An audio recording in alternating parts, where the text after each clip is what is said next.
নমস্কাৰ বন্ধু বান্ধৱীসকল, মই বুলিকা।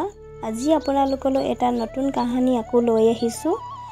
যদি আপোনালোকে মোৰ কাহিনীটো চাই ভাল লাগে তেতিয়াহ'লে লাইক, শ্বেয়াৰ, ছাবস্ক্ৰাইব কৰিবলৈ নাপাহৰিব যাতে মই আৰু কাহিনী বনাব পাৰোঁ। আজিৰ কাহিনীটো হৈছে গোটেই ব্ৰহ্মাণ্ডখন ভগৱানৰে সৃষ্টি, কিন্তু বৃন্দাবন ভগৱান কৃষ্ণৰ ইমান প্ৰিয় কিয়?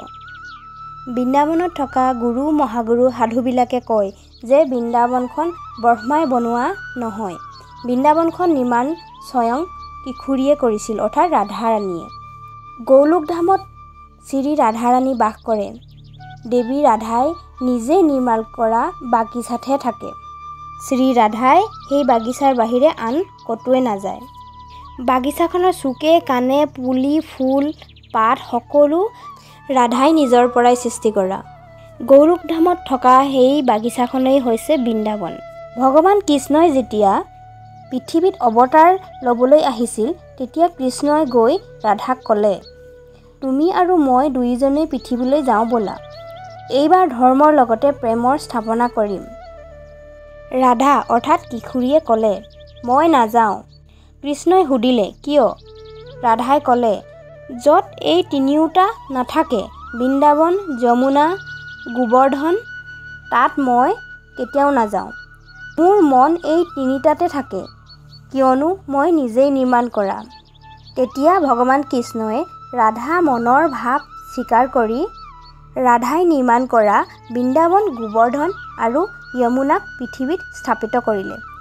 আৰু সেই বৃন্দাবনখনেই আজিৰ বৃন্দাবন। এই বৃন্দাবনখনত যেতিয়া ভগৱান কৃষ্ণই প্ৰৱেশ কৰে অতি আনন্দিত হৈ পৰে। সেইকাৰণে এই বৃন্দাবনখন শ্ৰীকৃষ্ণৰ অতি প্ৰিয় ঠাই। কিন্তু সেই বৃন্দাবনখন আমি কেনেধৰণে পাব পাৰোঁ সেই কথাহে জৰুৰী। যদি আমি বৃন্দাবনৰ ধাম পাব বিচাৰোঁ তেতিয়াহ'লে ভগৱান কৃষ্ণৰ নাম আশ্ৰয় ল'ব লাগিব। শ্ৰী ৰাধা এনেকৈ যদি আমি নাম লওঁ তেন্তে শ্ৰীকৃষ্ণ মুগ্ধ হৈ যায় আৰু এই ৰাধা নামে আমাৰ শৰীৰত ঔষধিৰ দৰে কাম কৰে। আপুনি যদি ৰাধাৰ নাম মুখত লয় তেতিয়াহ'লে ভগৱান কৃষ্ণ য'তেই নাথাকক আপোনাৰ ওচৰত আহিবই।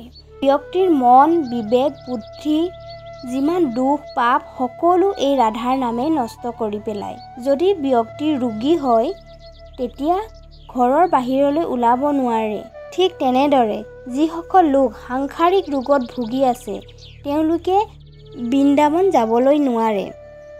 আমি শৰীৰতকৈ মনেৰে যোৱাটোহে চেষ্টা কৰিব লাগে। মনেৰে যাবলৈ হ'লে আমি মুখত ভগৱানৰ নাম ল'ব লাগিব। বৃন্দাবনলৈ যদি আপোনাৰ শৰীৰটো যায় কিন্তু মনটো নাযায় তেন্তে কোনো লাভ নাই। গতিকে মনটো যোৱাৰহে অতি জৰুৰী। ভগৱান কৃষ্ণতকৈ ডাঙৰ নাম শ্ৰী ৰাধাৰ নাম। আপুনি যদি বৃন্দাবনলৈ যাবলৈ মন কৰিছে তেন্তে শ্ৰী ৰাধা এনেকৈ নাম ল'বলৈ শিকক। আপুনি নিশ্চয় বৃন্দাবনলৈ যাব পাবই। এই কাহিনীটোত বিশেষকৈ ৰাধাৰ বিষয়েহে উল্লেখ কৰিছোঁ। যদি কাহিনীটো ভাল লাগে, কিবা যদি ভুল হৈছে মোক কমেণ্ট কৰি জনাব। আজিলৈ ইমানতে সামৰিছোঁ। বাই ফ্ৰেণ্ড।